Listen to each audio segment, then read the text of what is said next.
उपलक्षे आज बादगड़ कलाप्रेमी बंधु मैंने महाभारत शिखा जाऊँगी आमर मास्टर भमर गुरु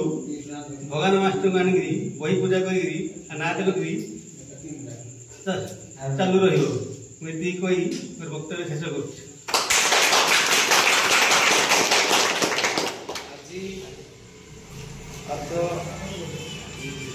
आश्विन मास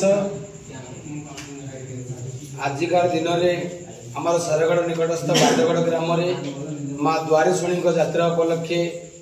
वर्तमान श्री श्री स्वर्गत लड़केश्वर बारिकर बही वर्तमान महाभारत नाटक ये पूजा करागला मोर गुरु आशीर्वाद वर्तमान आज दीर्घ एक मास धरी रिहर्सल हो वर्तमान नाटक मंचस्थ हो बादगड़ ग्राम यात्रा उपलक्षे आउ